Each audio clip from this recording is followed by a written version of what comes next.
안녕하세요. 오늘도 사연 튜브를 찾아주셔서 감사합니다. 오늘의 사연 시작하겠습니다. 안녕하세요. 저는 경기도에 살고 있는 여자입니다.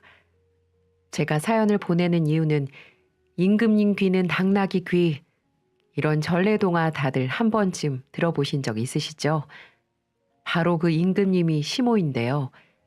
최근 몇 주 동안 이 시모라는 여자 때문에 견디기 버거운 힘든 나날을 보냈던 저였어요. 이기주의자이자 남의 말은 죽어도 듣기 싫어하고 본인 말은 무조건 맞다는 논리, 딱 그런 사람이었습니다. 그래서 어디에 내놓아도 창피한 이야기이지만 이렇게 용기를 내서 저의 이야기를 살짝 내비쳐 보려고 합니다. 우선 제 소개를 해보자면 저는 예전부터 아이들을 참 좋아했어요. 명절 같은 때 저희 집이 큰 집이었어서 가족들이 모두 저희 집으로 모이곤 했었는데 그럴 때마다 놀러오는 친척 동생들도 살뜰히 챙기곤 했죠. 어른들도 저만 보면 미연이가 참 아이들을 좋아하네. 나중에 시집 잘 가겠어. 하시며 인정을 모두 다 할 정도였으니까요. 대학을 졸업하고 난 이후에도 이쪽으로 일을 해보면 어떨까 하는 친구들의 말에 유치원 선생님이라는 일을 접하게 되었는데요. 혼자 벌어 혼자 살기도 힘든 요즘 같은 시기에도 아이들이 네 선생님 하며 대답하는 모습을 보면 절로 힘이 나곤 했습니다. 부모님들도 그렇고 주변 사람들도 제 일에 회의감이 들지 않도록 항상 잘하고 있다고 응원을 해주고 존경해 주었어요. 그래서 단 한 번도 이런 일을 시작한 거에 대해서 후회를 해본 적이 없답니다. 물론 저라고 힘든 게 왜 없었겠어요. 스트레스를 받을 때는 술도 한잔하고 친구들이랑 시원하게 노래방도 가고 하면서 기분을 풀고 들어오곤 했죠. 친구들과 이야기를 하고 시원하게 스트레스를 풀다 보면 고된 하루가 다 녹아내리는 기분이 들기도 했어요. 그만큼 제가 많이 의지하는 친구들이기도 했죠.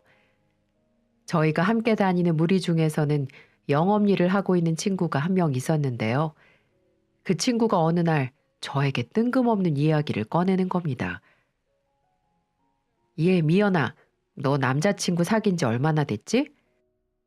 내가 대학교 때 그 선배랑 CC하고 난 후로 스트레스 엄청 받았잖아. 그 이후로는 남자라고는 절대 못 믿는다. 에이, 그래도 이제 나이도 있고 우리가 언제까지 혼자 벌어 혼자 사니. 너도 좋은 사람 좀 만나보고 이제 그래라.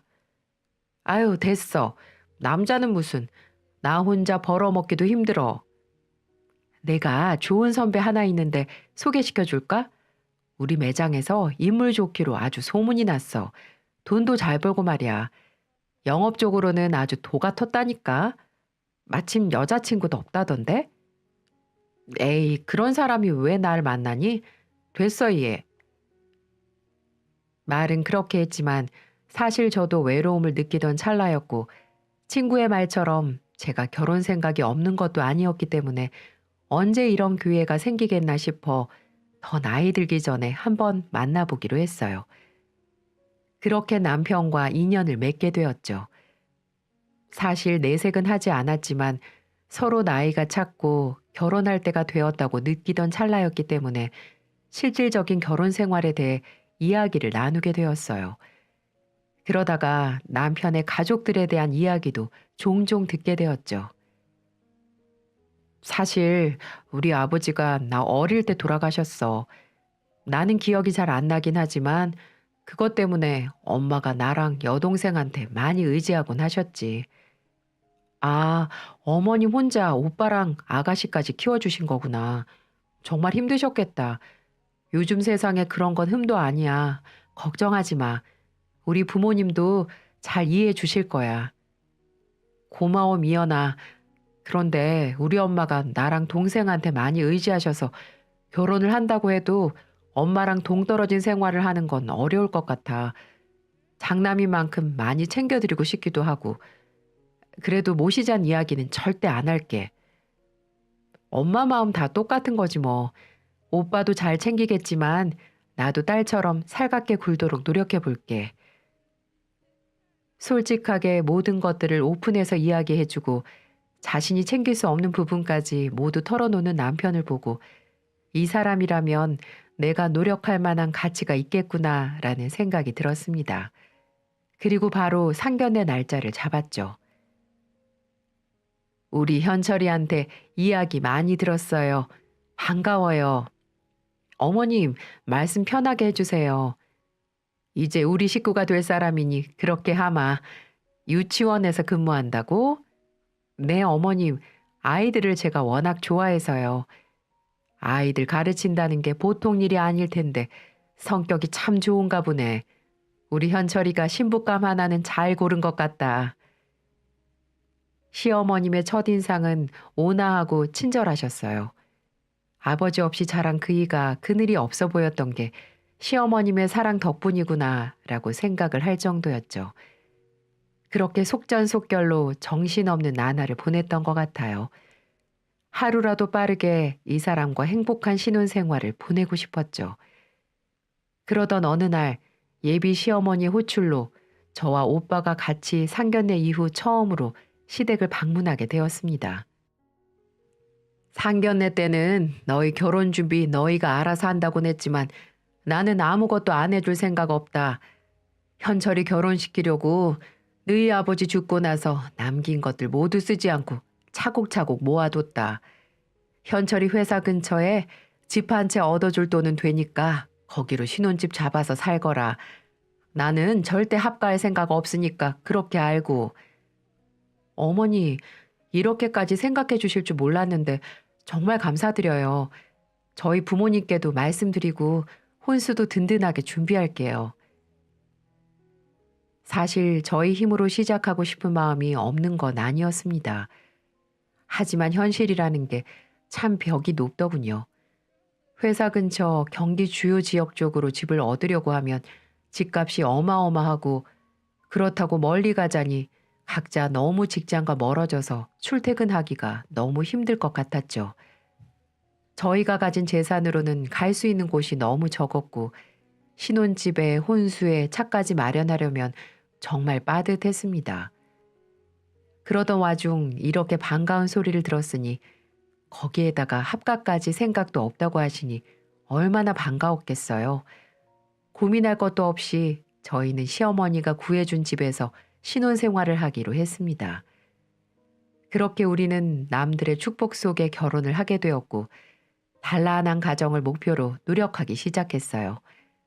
저의 첫 번째 목표는 최대한 애를 많이 낳는 거였습니다. 저는 외동딸로 자랐고 남편은 일찍 시아버님이 돌아가셔서 집안이 조용했기 때문에 우리는 시끌벅적한 가정을 꿈꿨어요. 현재 우리나라가 저출산이 문제라고 하지만 저는 개의치 않았습니다. 그래서 우리는 신혼 때부터 깨가 쏟아지게 노력을 했습니다. 그런데 어느 날이었어요. 갑자기 초인종 소리가 띵동 하고 울리더군요. 뭔가 느낌부터 쎄하긴 했어요. 그 시간이 밤 10시가 넘은 시간이었거든요. 그 시간에는 택배라든지 제가 알만한 사람이 올 시간이 아니었죠. 그래서 남편에게 먼저 물었습니다. 엥? 이 시간에 누구지? 혹시 올 사람 있나 여보? 모르겠네. 당신이 한번 나가봐. 나는 오늘 좀 피곤하네.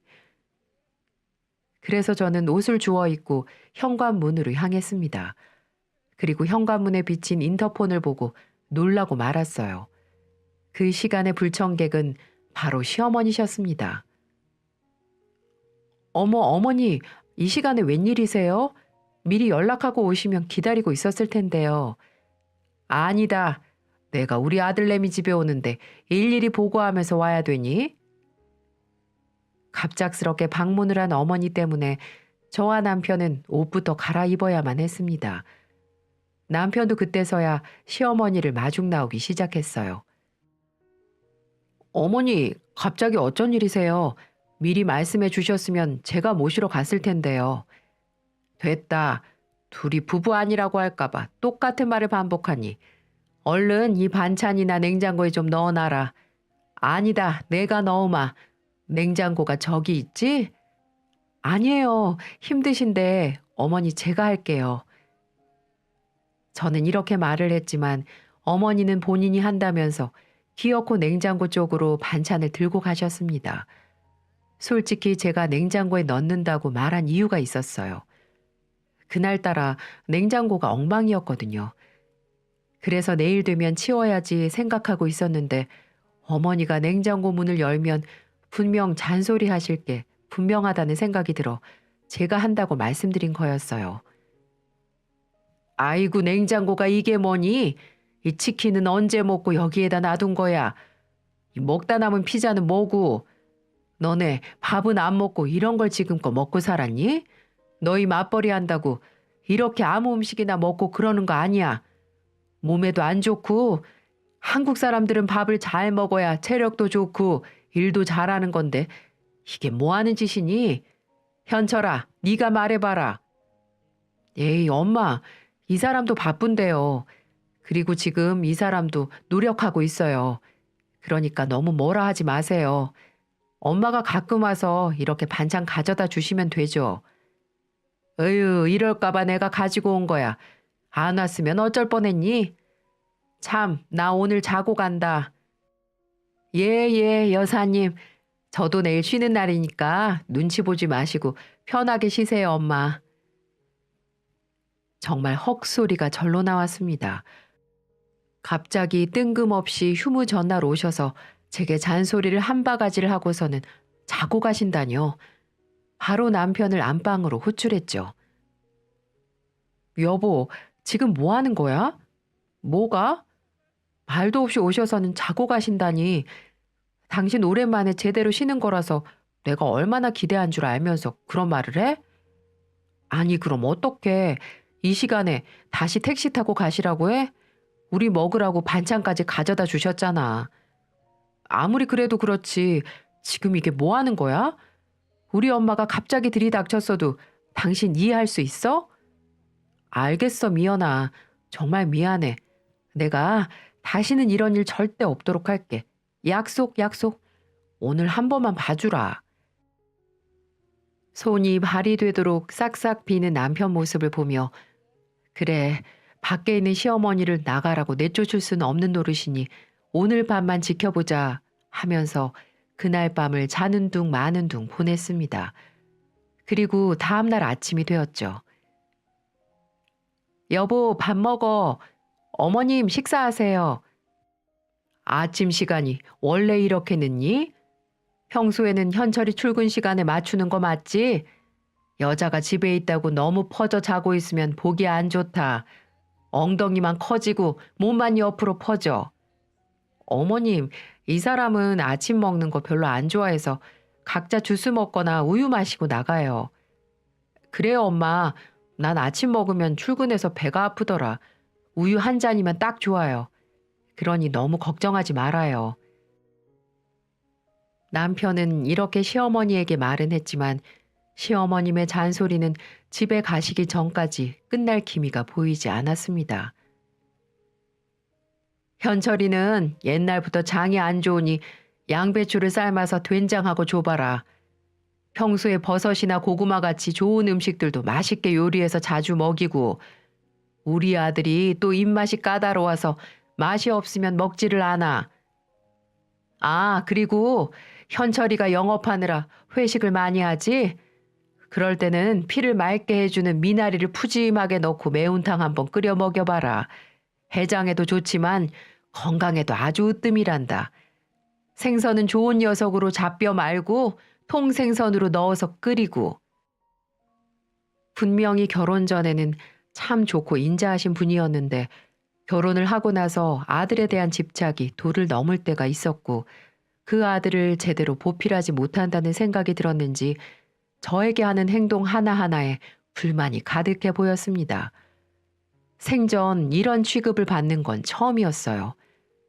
화가 잔뜩 났지만 그럴 때마다 남편이 제 편을 들어주면서 평소에 얼마나 잘해주는지 또 얼마나 내조를 잘하는 사람인지 술술 읊어주는 바람에 어머님 가시고 싹싹 빌게 하는 걸로 넘어가 주었죠. 그런데 남편이 제 편을 드는 모습이 너무 마음에 안 들었는지 그 이후로 시어머님의 선 넘는 행동은 계속되었습니다. 예, 아직은 애 낳을 생각하지 말거라. 너 일 그만두고 안 그래도 힘들 텐데 애까지 먹여 살리려면 우리 현철이 등골 휘지 않겠니? 그 시기에는 신혼집과 제가 다니는 유치원이 왕복 2시간 40분이나 걸려서 너무 힘이 들다 보니 전에 다니는 유치원은 그만두고 새로운 유치원을 알아보고 있는 중이었어요. 근데 그걸 어머님은 못마땅하셨나 봅니다. 그리고 우리 임신 계획까지 참견하시니 좀 너무하다는 생각이 들었어요. 저도 누군가에게는 소중한 자식인데 남편만 저렇게 일방적으로 힘들다고 하며 서운하게 말하니 저도 섭섭한 건 마찬가지였습니다. 어머님, 그건 제 남편이랑 저랑 알아서 할 일인 것 같아요. 임신 계획은 따로 이야기 안 하셨으면 좋겠어요.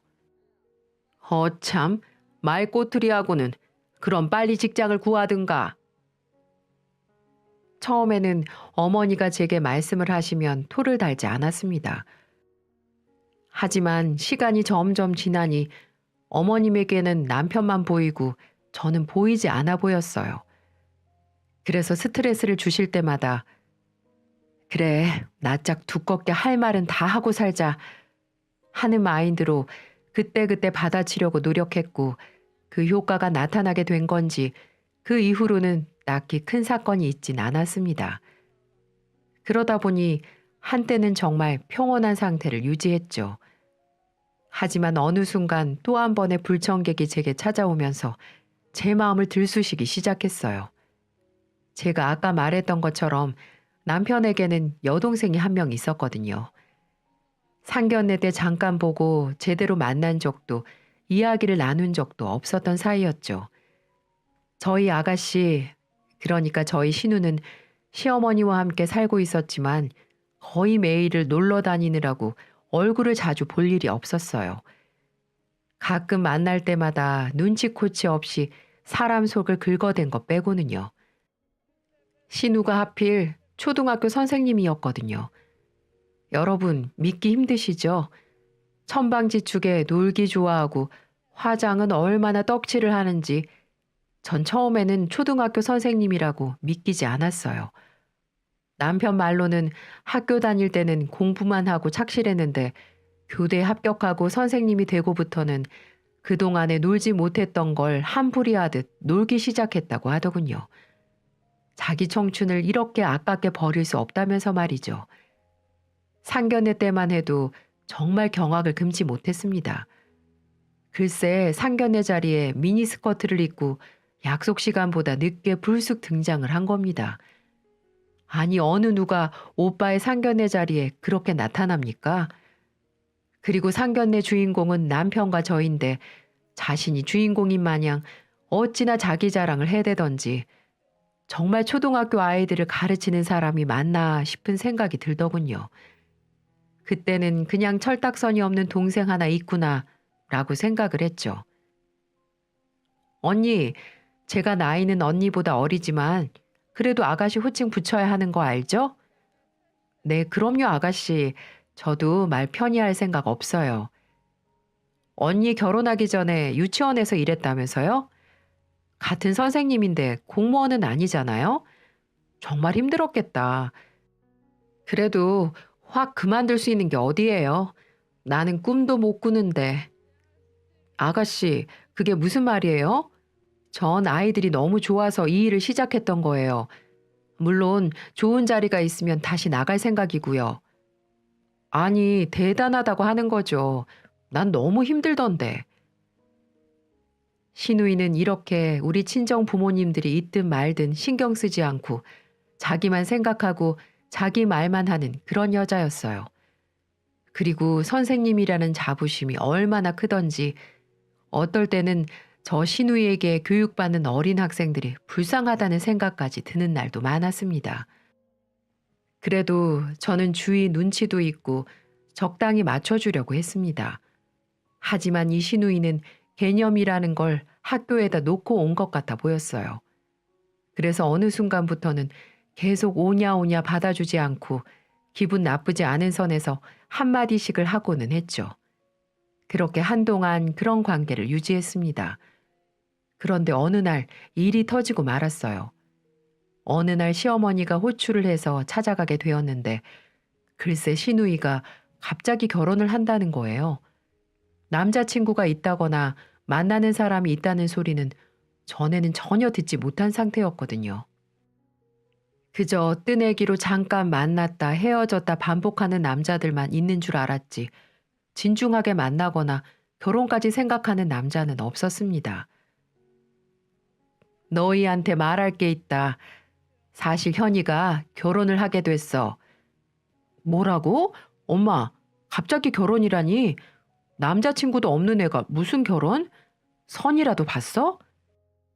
아유, 나도 몰라. 무슨 나이트에서 만난 남자라는데 애가 임신을 했다는데 어떻게 하니 그럼? 뭐? 임신? 이 기집애가 그렇게 노는 거 좋아하더니 결국 일을 쳤네. 남자는 뭐 하는 사람인데? 대단한 사람도 아니고 그냥 대기업 다니는 회사원이라더라. 어떡하니? 그렇게라도 정신 차리고 철들고 살길 바래야지. 원래 좀 제멋대로인 성격이라는 건 알고 있었지만 갑자기 임신이라뇨. 그렇게 어머님 댁을 다녀오고 나서 남편한테 자세히 물어봤습니다. 아가씨가 노는 거 좋아해? 초등학교 선생님이라며. 나이트는 뭐고 속도 위반은 또 뭐야? 휴, 사실 내가 창피해서 당신한테 말 안 했는데 취업을 하고 나서 애가 고삐가 풀린 건지 능력이 생기고 나이트를 그렇게 다니고 있더라고. 거기에서 남자들 만나 자기 직업 과시하면서 즐기고 그랬다고 하더라고. 뭐? 그럼 처음 본 남자랑 물란하게 놀다가 임신을 했다 그 말이야? 정말 내가 다 부끄럽다. 그래도 어쩌겠어. 상견례부터 급하게 한다는데 같이 다녀오자 여보. 저는 남편의 얘기를 듣고 충격을 받고 말았습니다. 어떻게 그날 처음 본 사람과 만나 임신을 할 수가 있나요? 제 상식에는 전혀 이해가 안 되는 상황이었습니다. 하지만 어쩌겠어요. 저희는 부랴부랴 상견례에 따라가게 되었습니다. 상대방 가족들은 인상도 좋아 보이고 인자한 성격이셨어요. 신우와 결혼하게 될 시매부 역시 사람이 참 선해 보여서 그나마 다행이라는 생각이 들었죠. 그날은 그쪽 집안에서도 신우이를 마음에 들어하는 눈치였어요. 먼저 직업이 안정적이고 그날 모습도 얼마나 단아하게 입고 나왔던지 원래 얼굴은 나쁘지 않았던지라 옷을 참하게 입으니 저도 깜빡 속아 넘어갈 뻔했다니까요. 그 자리에서는 주접을 떨지도 않았고 교양 있는 척 말을 할 때마다 입을 가리면서 하는데 참 하는 짓이 여우가 따로 없었어요. 그 덕분에 시누이는 무사히 결혼 준비를 진행할 수가 있었습니다. 하지만 그 결혼 준비도 오래가지 못했어요. 예비 시매부는 상견례 이후 저희 남편과 부쩍 가까워졌어요. 성격이 둘이 비슷해서 그런지 자주 만나 술잔을 기울였습니다. 앞으로 가족이 되는 거니 문제될 게 없었고 회사도 가까운 거리에 있어 한동안 친하게 지냈습니다. 그래서인지 신우가 사고를 치거나 속을 썩일 때마다 저희 남편에게 전화가 오곤 했었거든요. 항상 이야기를 들어보면 신우의 문란한 생활 때문에 남편한테 전화가 와서 하소연을 하곤 했습니다. 처음에는 임신도 했으니까 집에 얌전히 붙어 있겠지라고 생각했었는데요. 전혀 그렇지 않았더라고요. 형님, 현이가 또 연락이 안 됩니다. 주변 친구들 전화 돌려보니 어디서 놀고 있거나 잠수 타는 게 취미라던데 제가 언제까지 참아줘야 합니까? 저 너무 힘듭니다. 내가 정말 할 말이 없네. 이 기집애 홀몸도 아닌데 어딜 간 거지? 내가 찾아서 따끔하게 혼낼게. 너무 걱정하지 말고 기다려 보자고. 그러면 남편은 곧바로 신우에게 전화를 합니다. 너 지금 어디야? 지금 매부가 얼마나 널 찾고 있는 줄 알아? 너는 임신을 해놓고 어디를 그렇게 싸돌아다녀? 아, 몰라. 오빠가 무슨 상관이야. 그 인간이 오빠한테도 전화했어? 아, 짜증나 정말. 야, 너는 언제 철들래? 언제까지 그렇게 살 거야? 너 이제 홀몸 아니야. 한 아이를 양육해야 하는 사람이라고. 잔소리 할 거면 끊어. 내가 알아서 한다고. 남편이 아무리 혼을 내보고 달래도 보고 했지만 달라지는 건 없었어요. 그러다가 저와도 사건이 생겼습니다. 시누이가 또 연락이 안 된다고 심외부가 연락이 왔길래 저는 시누이가 어디에 있다고 말해버렸어요. 시누이는 그때 피부 마사지를 받고 있었거든요. 심외부가 참 불쌍해 보이더라고요. 아니, 한 달만 있으면 결혼할 여자가 지 남편 될 사람을 저렇게 힘들게 하니 보기 너무 짠하더라고요. 그래서 어디에 있다고 말을 해버린 거였죠. 근데 그걸 알고는 불이 나게 저한테 전화가 온 겁니다. 언니가 뭔데 이 사람한테 제가 어디 있는지를 이야기하세요? 아가씨, 제발 철 좀 들어요. 뱃속의 아기는 무슨 죄가 있어서 그렇게 몸을 혹사시키세요. 아가씨 초등학교 선생님이잖아요. 아이가 불쌍하지도 않아요? 아, 참나. 언니가 뭔데 그런 말을 해요? 유치원에서 아르바이트나 했으면서 뭘 아냐고요? 제게 이렇게 말을 하면서 제 직업을 가지고 이제는 비하를 하는 겁니다. 저는 지금까지 참았던 게 폭발하고 말았어요. 뭐? 야, 신년이. 이게 아가씨라고 봐줬더니만 내가 손 윗사람이고 네 오빠 마누라야. 네가 뭔데 내 직업을 비하하고 말을 함부로 해? 한 번만 더 나한테 함부로 하면 홀몸이 아니고 뭐고 아주 끝을 볼 줄 알아. 알았어, 이년아? 저는 너무 화가 난 나머지 신우이에게 한풀이 하듯 질러버렸습니다. 남편이 전화를 빼앗아서 대신 혼내느라고 무마가 되었지만 신우이는 정말 막장 그 자체였고 이기주의의 고집불통 그 자체였습니다. 다시는 엮이고 싶지 않는 마음뿐이었죠. 그마저도 오빠가 되어서 버리지도 품지도 못하는 남편이 안쓰러워 보이기까지 할 지경이었어요. 그 일이 있고 난 후 정확히 2주쯤 지나고 나서 한 번도 연락이 없던 신우이에게 전화가 왔습니다. 또 무슨 추태를 부리려고 전화를 했나 받지 않았지만 계속해서 울리는 벨소리에 화딱지가 나서 전화를 받았습니다. 무슨 일이세요? 또 뭐 할 말이 남았어요? 언니, 그때는 제가 정말 죄송했어요. 제가 임신 중이라 예민했던 것도 있고 너무 철이 없었나 봐요. 갑자기 왜 그러시는 거예요? 사실 저 파혼 당하기 직전이에요. 저는 계속 정신 차리겠다 하고 있는데 그 사람은 제가 못 믿어온가 봐요. 이런 상황이 되니까 주변 사람들을 돌아보게 되나 봐요. 저 언니한테 못된 말 해서 벌 받는 거 맞죠? 아가씨 상황은 정말 안타까운데 저는 해줄 말이 없어요. 제가 매부였어도 아가씨 더는 참아주지 못했을 거예요. 파혼 이야기가 아니었다면 아가씨 이렇게 반성했을 것 같아요? 저는 더 이상 이야기해줄 말 없으니까 아가씨 스스로 헤쳐나가야 할 거예요. 언니, 도와달라고 전화한 거 아니에요. 저는 그냥 사과드리고 싶었어요. 이만 끊을게요.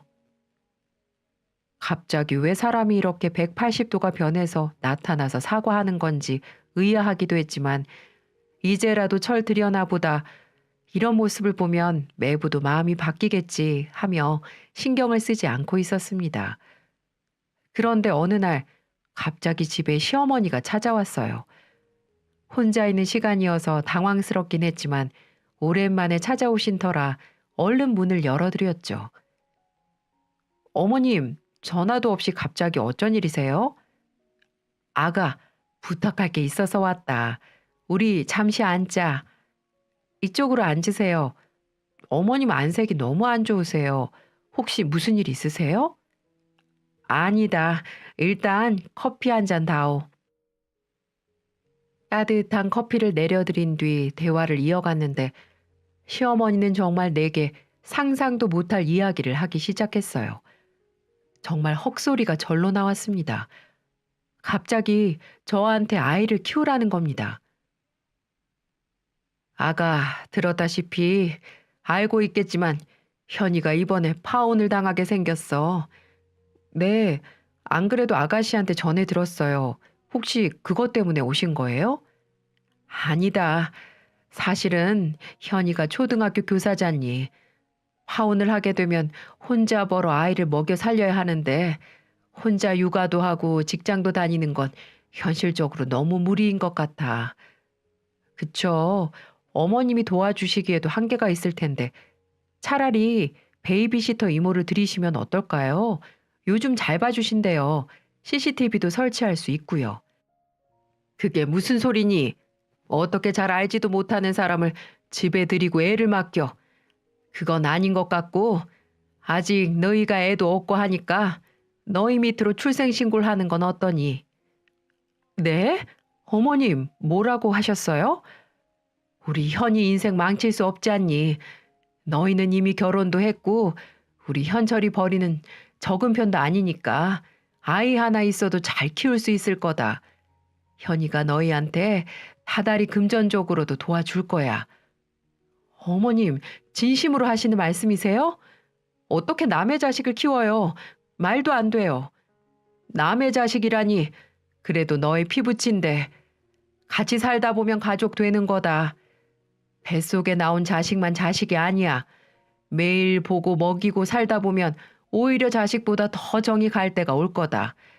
현철이 피부치니까 네 서방도 닮았을 거고 그러면은 더 자식 같을 게야. 어머님, 저한테는 남편 등골 휜다고 아이 늦게 낳으라고 하지 않으셨어요? 그런데 지금 아가씨 아기 키우라고 말씀하시는 거예요? 저 못 들은 걸로 할게요. 아가, 안 그래도 고민이 많이 될 건 안다.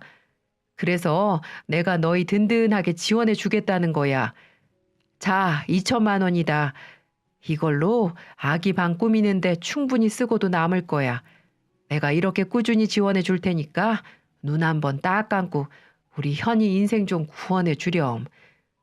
어머님, 돈이 문제가 아니에요. 아무리 그래도 이건 아니죠. 자기 자식 키우는 것도 힘든 시기에 제가 어떻게 아가씨 자식을 키워요? 아가씨가 설마 그것 때문에 저한테 사과하려고 전화했던 거예요? 네, 그랬습니다. 시누이는 시모와 둘이 이대로 어떻게 사나 머리를 맞대고 궁리를 하다가 제 밑으로 출생신고를 시키고 키우게끔 하려고 했던 겁니다. 어차피 아이도 없으니 돈 주면서 구슬리면 될 거라고 생각했던 거죠. 기가 차고 머리가 어질어질한 게 누군가에게 맞은 듯 띵했습니다. 2천만 원을 주면서 저를 회유하면 제가 넘어가서 덜컥 애라도 키워줄 거라고 생각했나 봐요. 처음에는 좋게 거절을 했습니다. 그런데도 시어머니는 하루가 지나서 또 찾아오고 주말이 돼서 찾아오고 시도 때도 없이 전화를 해서는 제 속을 뒤집어 놓기 시작하더군요. 그게 한동안 계속 이어졌습니다. 저는 확실하게 거절을 하면 어머님도 마음 접으시겠지 하며 사건이 벌어진 그날은 마지막으로 정말 단호하게 절대 못한다고 말씀을 드렸더니 글쎄 저한테 입에 담지도 못할 욕을 하면서 사람이 돌변하기 시작했어요. 글쎄 제 앞에 있던 물잔을 가져다가 제 얼굴에 부어버리는 거 있죠? 내가 너한테 부탁을 수십 번 했어. 그래도 내 부탁을 안 들어줘? 내가 무릎이라도 꿇어야 네가 들어주겠니? 어머님, 지금 뭐 하는 짓이에요? 이것도 폭력인 거 모르세요? 뭐? 폭력? 그래, 어디 한번 신고해봐. 가족이 왜 가족이야? 서로 돕고 사는 게 가족 아니니? 근데 이렇게 네 시누이한테 매몰차게 나와? 들어줄 수 있는 부탁을 하셔야 제가 들어드리죠. 더 이상 저는 말씀드릴 게 없으니까 어서 돌아가세요. 그리고 한 번만 더 이런 짓 하면 절대 저도 못 참으니까 명심하세요. 요즘 세상이 어떤 세상인데 며느리한테 물을 부어버려요? 저는 이렇게 최대한 인내를 하며 돌아가시기를 요청드렸습니다. 그랬더니 가지고 온 가방으로 제 머리를 때리기 시작하는 겁니다. 뺨을 때린 건 아니었지만 물건으로 머리와 몸을 맞으니 너무 아팠어요. 그리고 너무 짜증이 났습니다. 진짜 왜 이러세요? 그만하시라고요. 니년 천한년이 우리 현철이 데리고 갈 때부터 내 알아봤어야 했다. 집엔 여자가 잘 들어와야 한다던데 니깐년이 우리 현이 인생을 망치려고 들어?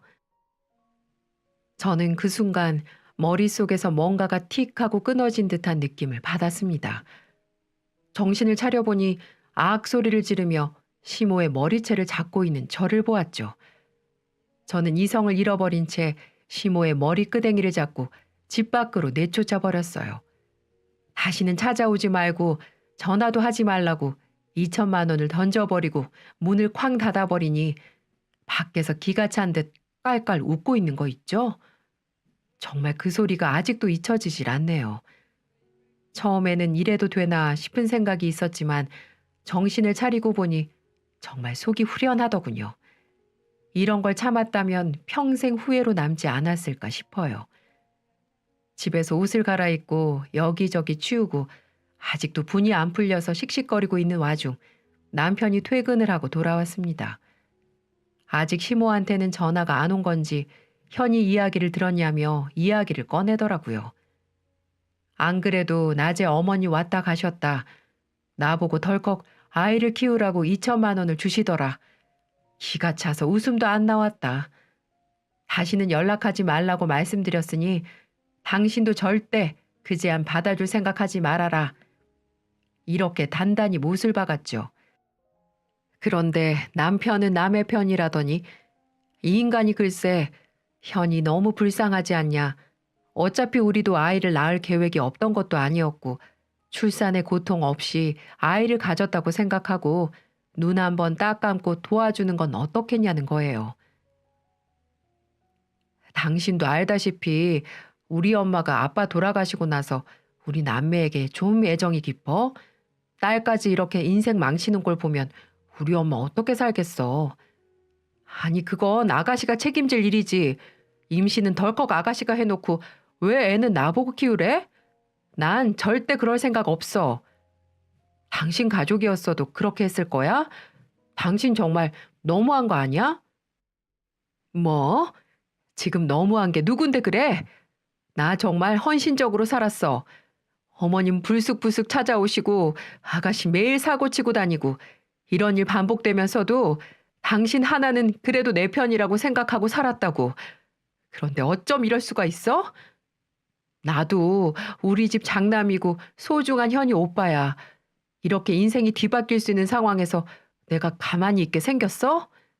그럼 당신이 가서 장남 노릇하면서 살아.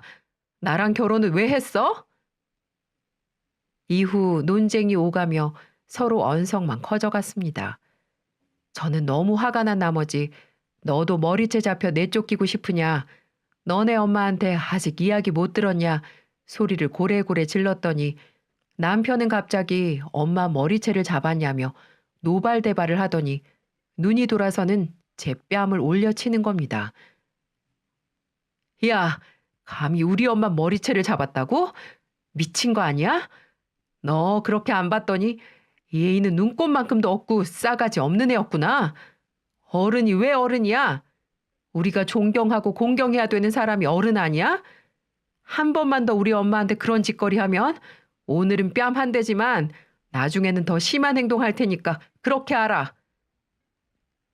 정말 눈물이 핑 돌았어요. 도대체 제가 뭘 잘못했나요? 저는 참지 못하고 바로 112에 전화를 해서 신고를 했습니다.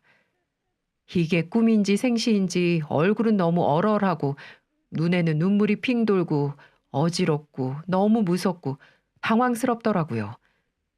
내가 뭘 잘못했길래 다들 나만 가지고 이러는지 바로 경찰서에 가서 조사를 받고 저희 부모님도 한 걸음에 달려오셨습니다. 오셔서는 신서방 내가 이러라고 우리 미연이 시집 보낸 줄 아냐며 다시는 우리 미연이 만날 생각도 하지 말라고 하시면서 저를 데리고 가셨습니다. 애지중지 키웠던 딸이 사위에게 맞았으니 부모 마음은 어떻겠어요? 마음 같아서는 내가 그 집에서 왜 나와야 하나 생각이 들지만 시모가 사준 집에 다시 제 발로 들어가고 싶지 않았습니다. 법률사무소에서 상담도 받고 지금 이혼 소송을 하고 있는 중입니다. 경찰 조사 이력까지 남아 있어서 100이면 100 저에게 유리할 거라고 어딜 가도 말씀을 해주셔서 아주 빈틈없이 준비해서 대응하고 있어요. 그리고 시모가 제게 시누이의 아이를 제게 키우라고 했던 통화 내역, 문자, 카톡 등을 증거로 제시해서 시모에게도 위자료를 청구한 상태고요. 또 신우는 예비 심애부 때문에 골치 좀 아픈 상태더군요. 심애부는 본인이 어쩔 수 없이 파혼을 선언하긴 했지만 화가 잔뜩 나는 듯 보였습니다. 본인이 신우랑 결혼할 것을 철석같이 믿고 신혼집도 이미 계약을 한 상태였고 청첩장도 이미 지인들에게 돌리기 시작했나 보더라고요. 그런 와중에 글쎄 신우이는 남자들하고 주말에 강원도로 놀러가고 그랬나 보더라고요. 그래서 참지 못하고 예비 심애부가 파혼을 선언했던 거였습니다. 그래서 파혼 당하고 제게 자신의 아이를 호적에 넣어 키워달라는 거였어요. 참 어이가 없었습니다. 하지만 신우의 그 행동은 예비 심애부를 얕잡아 본 행동들이었죠. 예비 심애부는 신우가 다닌 해당 학교에 민원을 제기했나 보더라고요. 신우의 문란한 사생활, 평소에 하는 행동들, 파혼을 하게 된 이유들, 모든 걸 해당 학교에 보내버렸다고 했어요. 결국 한순간에 이미지가 안 좋아진 신우이는 임신을 이유로 학교에 육아 신청을 했다고 하더라고요. 학교가 사립학교라 아직 어떻게 처리될지는 알지 못한 상태라고 하더군요. 솔직히 제가 심해부 입장이었어도 정말 억울했을 것 같아요. 이제 결혼을 앞둔 여자가 그렇게 행동하면 어느 누가 좋아하겠어요? 아마 이제는 혼자 아이를 키우면서 세상이 얼마나 팍팍하고 미혼모로 사는 게 얼마나 힘이 드는지 뼈저리게 느끼게 될 겁니다. 남편은 이혼 소송 내내 제게 무릎을 꿇으며 용서를 빌었지만 전 절대 받아주지 않았어요. 한 번 손찌검하는 사람들은 분명 또 할 것이 분명하거든요. 그리고 가족들끼리 서로 도와가며 위해주는 건 좋지만 나의 희생을 강요하며 지 동생을 살리고 싶다는 말을 듣고 질려버렸기 때문이었죠. 제가 무슨 물건인가요? 지 맘대로 갖다가 이용하게요. 그리고 그 인간은 제 친구를 통해서 소문을 쫙 내놓은 덕분에 해당 영업점에서 눈치를 살살 보면서 다니는 중이라고 합니다. 와이프를 때려서 이혼당할 처지라고 다들 수군댄다고 하더군요. 생각만 해도 속이 뻥 뚫리는 기분입니다. 결국 그 누구도 이익을 본 사람은 없게 됐네요. 저도 이혼녀라는 꼬리표를 달게 되었고 남편도 마찬가지고요. 신우는 미혼모라는 타이틀을 갖게 되었고 예비 심애부도 파혼을 한 힘든 사람이 되겠죠. 무엇보다 가장 힘든 건 시모일 겁니다. 자식이 둘 있는데 아들은 이혼남에 딸은 앞으로 미혼모로 살아갈 테니까요. 사람 사는 거 다 거기서 거기라고 하지만 정말 저에게 이런 일이 일어날 줄은 꿈에도 상상하지 못했습니다. 지금은 친정집에서 어떻게 보면 개운하게 또 어떻게 보면 찝찝하게 하루하루를 보내고 있습니다. 주변에서는 힘들겠다, 걱정되겠다 이야기하지만 지금은 그저 모든 것들을 잊고 푹 쉬고 싶은 생각뿐이네요. 가끔씩 시모 머리채를 잡고 뒤흔든 저의 모습이 생각나면서 한 번이라도 더 흔들 걸 이러며 아쉬워하기도 한다니까요. 이 인간 덕분에 이제 남자, 시댁, 결혼 이런 거에 아주 신물이 납니다. 앞으로 재혼을 생각할 일도 없을 것 같고 제가 좋아하는 아이들 가르치는 일 하면서 혼자 잘 먹고 잘 살 수 있도록 노후나 대비해 보려고요. 하루빨리 소송이 마무리돼서 법적으로 빨리 남남이 되었으면 좋겠네요. 여러분들은 힘든 시기 없이 좋은 일들만 가득하시길 바라고 집안에서도 평화가 깃들기를 간절히 바라겠습니다. 지금까지 제 긴 이야기 들어주셔서 감사합니다.